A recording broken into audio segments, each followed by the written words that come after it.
Bismillahirrahmanirrahim. Hakikat pendidikan atau tarbiyah ditulis oleh Muhammad Nur Hadi Abu Hamyah dari berbagai sumber. Di dalam Kamus Bahasa Indonesia untuk pendidikan dasar karangan Qonita Alia dijelaskan bahwa pendidikan artinya adalah proses pengubahan sikap dan tata laku seseorang atau sekelompok orang dalam usaha mendewasakan manusia melalui upaya pengajaran dan pelatihan, proses, cara, perbuatan mendidik, mempertegas dan memperjelas pengertian di atas bahwa pendidikan adalah tindakan secara sengaja dari pendidik kepada anak didik atau peserta didik dengan jalan memproses terjadinya pengubahan sikap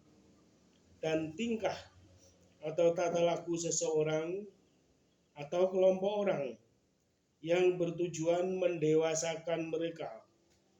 Maksudnya anak didik dan peserta didik tersebut. Hal ini bisa dilakukan dengan jalan atau melalui upaya pengajaran, pembiasaan, pelatihan, pembimbingan, pembinaan, pengarahan, dan sebagainya.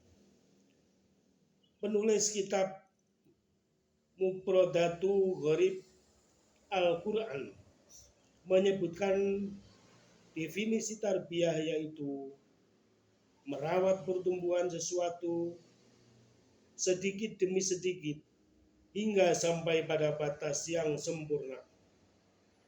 Imam Al-Baidawi di dalam kitab tafsirnya berkata, tarbiyah artinya menyampaikan sesuatu ke batas yang sempurna setahap demi setahap. Dari dua definisi di atas bisa kita garis bawahi bahwa pendidikan atau tarbiyah adalah sebuah proses bimbingan, latihan, pengajaran, pembiasaan, dan perawatan yang dilakukan sedikit demi sedikit dan secara terus-menerus dan setahap demi setahap dengan tujuan untuk mencapai kesempurnaan baik dalam bidang keimanan, akhlak, intelektual maupun skillnya.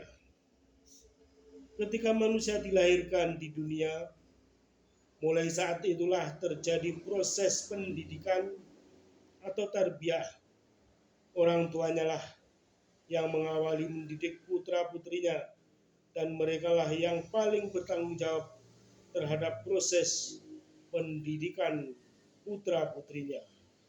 Rasulullah Shallallahu Alaihi Wasallam bersabda, setiap kamu adalah pemimpin dan setiap kamu akan dimintai pertanggungjawaban terhadap apa yang kamu pimpin. Seorang suami atau ayah adalah pemimpin bagi anggota keluarganya dan ia akan dimintai pertanggungjawaban terhadap apa yang telah dipimpinnya atas mereka. Hadis riwayat Muslim. Rumah tangga adalah menjadi madrasah atau sekolah pertama. Orang tuanya lah yang menjadi pendidik dan putra-putrinya adalah anak didik. Betapa indahnya jika orang tua atau bapak dan ibu yang berusaha sungguh-sungguh untuk menjadi pendidik yang baik dan profesional, memantau perkembangan kepribadiannya, baik jiwa dan raganya, mengasah intelektualitasnya, menggembleng akidah dan keimanannya, selalu membimbing akan kebagusan akhlaknya dan mengasah skillnya. Dr. Majid Kailani yang telah menyimpulkan target utama dari tarbiyah Islamiyah sebagai berikut. 1. agar setiap insan mengetahui tentang zat yang telah menciptakan dirinya serta membina hubungan keduanya dengan posisi Maha Pencipta sebagai zat yang disembah dan makhluk sebagai hamba yang menyembah. Allah Ta'ala berfirman, dan tidaklah aku ciptakan jin dan manusia melainkan untuk beribadah kepadaku. Quran Surat Ad-Dariyat ayat 56. 2. Menumbuhkan moral tiap individu serta mengarahkannya agar sejalan dengan akhlak Islamiyah. Allah Ta'ala berfirman, sesungguhnya beruntunglah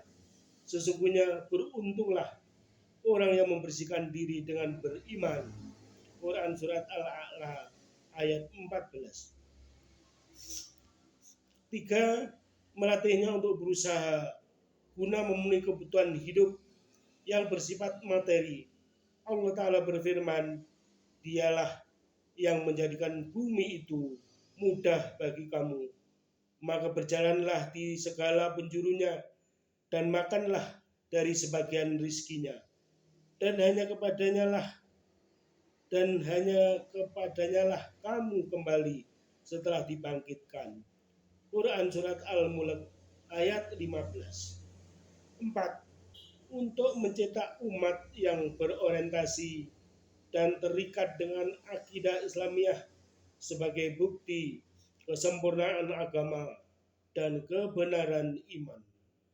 Allah Ta'ala berfirman, sesungguhnya orang-orang yang beriman dan berhijrah serta berjihad dengan harta dan jiwanya pada jalan Allah dan orang-orang yang memberikan tempat kediaman dan pertolongan kepada orang-orang muhajirin, mereka itu satu sama lain lindung melindungi. Quran Surat Al-Anfal 72.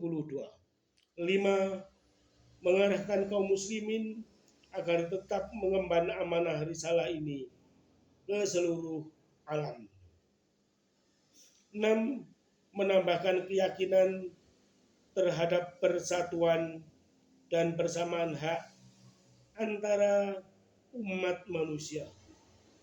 Kemuliaan manusia hanya dibedakan oleh ketakwaan yang ada pada dirinya.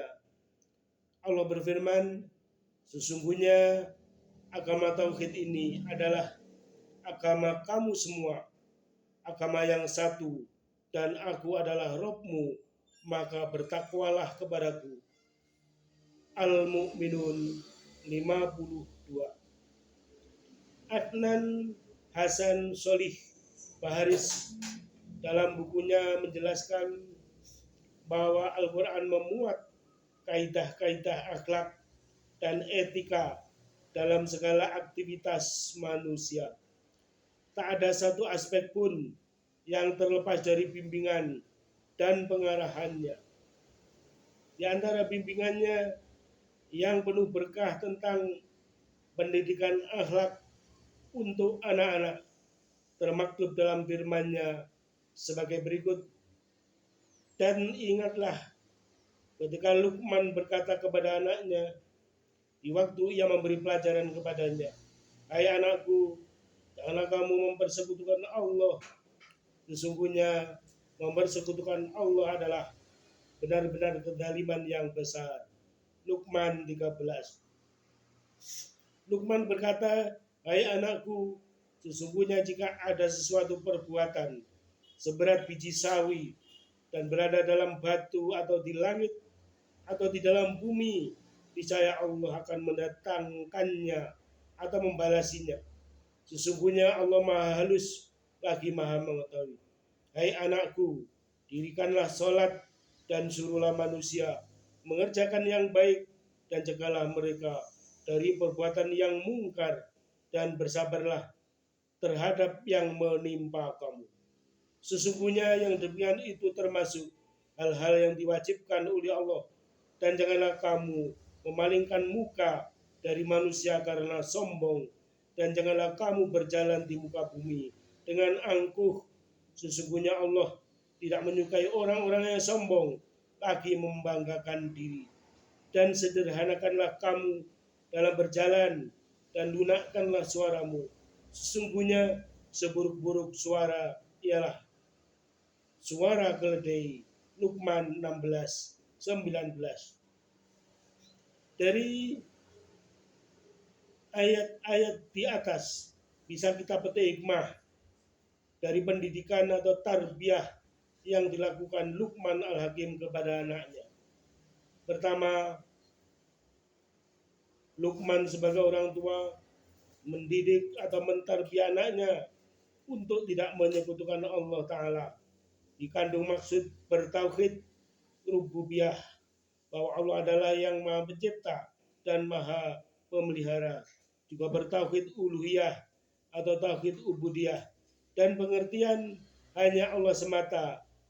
Dengan pengertian hanya Allah semata yang berhak disembah dan diibadahi, serta bertauhid asma wa sifat. Pengertiannya bahwa Allah memiliki nama yang baik, bagus dan agung yang terkandung dalam Asmaul Husna. Juga Allah Ta'ala mempunyai sifat yang sempurna